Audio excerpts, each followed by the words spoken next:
Depuis plusieurs décennies, le cinéma et la littérature nous a bien souvent donné une image des peuples des Premières Nations fort éloignée de la réalité. En explorant certains stéréotypes et préjugés qui persistent encore aujourd'hui, découvrons une vision plus nuancée et authentique de la culture, de l'histoire, ainsi que des traditions du peuple amérindien. Lors des affrontements au cours du XIXe siècle, les premiers natifs s'attaquaient essentiellement aux soldats et non pas aux braves cow-boys mis en avant par Hollywood. L'image même du cow-boy que l'on nous a vendu est également totalement fausse. Dans les faits, le cow-boy était un simple gardien de troupeau qui n'était bien souvent pas armé.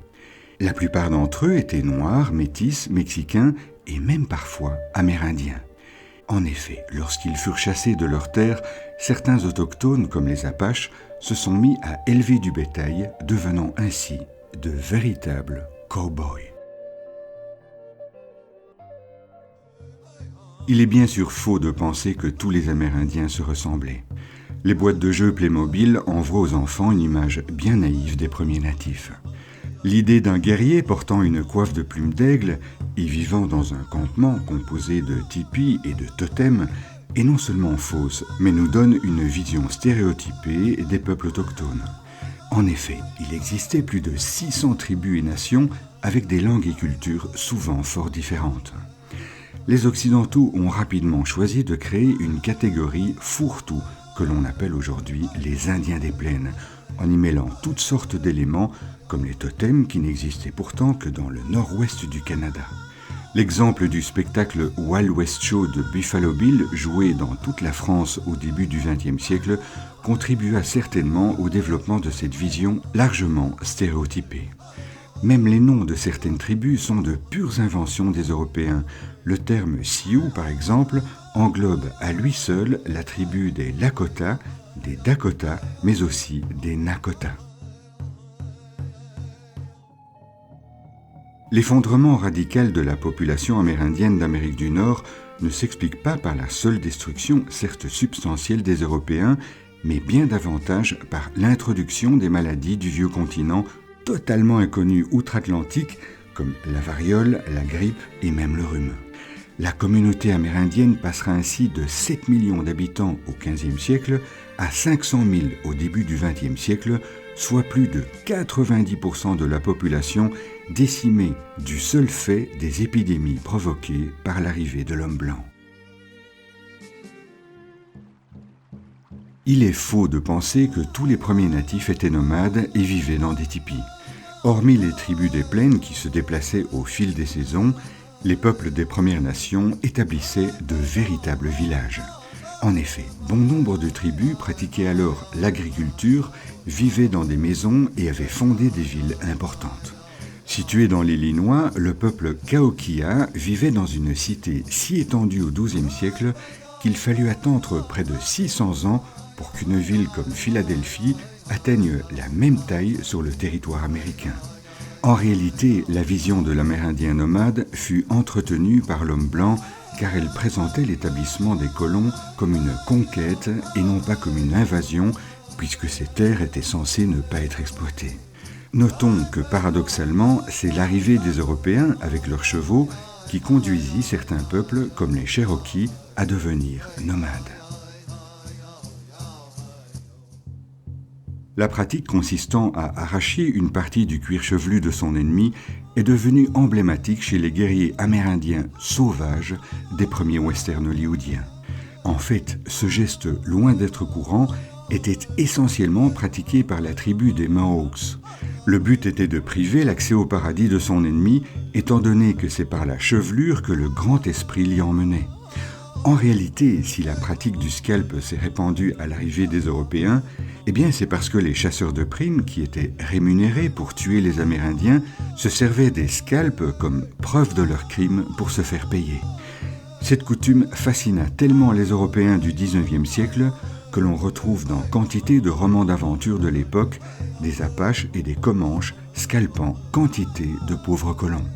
En France, lors d'une exhibition ethnographique au jardin d'acclimatation en 1883, on demanda même à des premiers natifs de la tribu des Omahas de mimer cette action alors que cette pratique leur était parfaitement inconnue.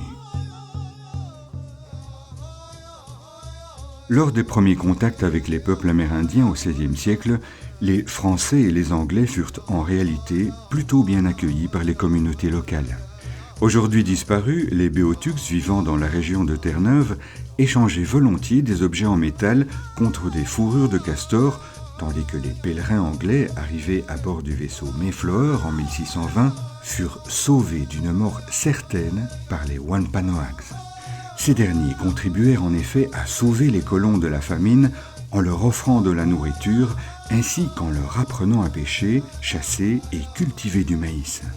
Notez que la célébration de la première récolte en 1620 donna lieu à un repas commun entre Amérindiens et pèlerins, et cet événement est encore célébré de nos jours aux États-Unis avec la fête de Thanksgiving. Mais malgré cela, au XIXe siècle, les relations se tendent lorsque les colons, toujours plus nombreux, se mirent à convoiter toujours plus de nouveaux territoires. Des vêtements contaminés par la variole furent même offerts aux populations afin de mieux les faire disparaître. Par la suite, en 1830, l'Indian Removal Act ordonnera la déportation de dizaines de milliers d'autochtones au-delà du Mississippi vers l'Oklahoma. La conquête de l'Ouest et la construction du chemin de fer transcontinental aggrava encore les choses. Les bisons furent en effet massacrés pour protéger les voies ferrées, nourrir les ouvriers et par la même occasion affamer les peuples des plaines. Ulcérés, les Cheyennes et les Sioux entrent en guerre en 1868. Malgré quelques victoires, notamment à la bataille de Little Big Horn en 1876, les guerres amérindiennes se soldèrent par la reddition de Sitting Bull en 1883 avec le placement forcé des Premières Nations dans des réserves. S'il était observé que les Amérindiens fumaient volontiers le calumet, ce n'était pas uniquement en cas de paix, loin de là. Rempli de tabac considéré comme une plante sacrée, le calumet était notamment partagé pour régler un différend, ce qui conduisit les colons à voir ce rite comme une célébration de paix. Dans la réalité, les Amérindiens fumaient en bien d'autres occasions. Par exemple pour prier, atteindre des états de transe, mais la plupart du temps pour le simple plaisir de fumer. Plaisir partagé par bien des explorateurs qui organisèrent rapidement l'exportation vers l'Europe d'une nouvelle plante, le tabac. Les tribus des plaines chassaient essentiellement le bison, surnommé Tatanka par les Sioux, tandis que plus au nord, on chassait l'élan et le wapiti. Mais il faut savoir que les Amérindiens travaillaient également la terre en cultivant par exemple le tabac, de nombreuses variétés de légumes, du maïs ainsi que du riz. Ils appréciaient également les baies sauvages qu'ils mélangeaient avec de la viande séchée pour faire des galettes appelées pemmican. Malgré l'image New Age des peuples des Premières Nations, il serait faux d'imaginer que les Amérindiens n'ont eu aucun impact sur leur environnement. Ils chassaient, pratiquaient l'agriculture et brûlaient la végétation. Le commerce de la fourrure avec les Européens a notamment conduit le castor au bord de l'extinction au XIXe siècle. Cependant, des études montrent que leur influence sur la nature était positive. En effet, les autochtones, tout en exploitant leur environnement, produisaient également énormément de biodiversité. À titre d'exemple, la richesse végétale des forêts du nord-ouest canadien s'explique en partie par le fait que le milieu forestier était véritablement entretenu. Notons que le savoir-faire amérindien en matière de domestication des plantes était remarquable et nous leur devons le tabac bien sûr, mais également les tomates, les haricots, le maïs ainsi que les pommes de terre. Alors, après avoir mis en lumière certaines idées fausses souvent répandues à propos des Amérindiens, il est important de pouvoir découvrir ou redécouvrir leur histoire riche et complexe, leur culture, ainsi que leur contribution à la société moderne.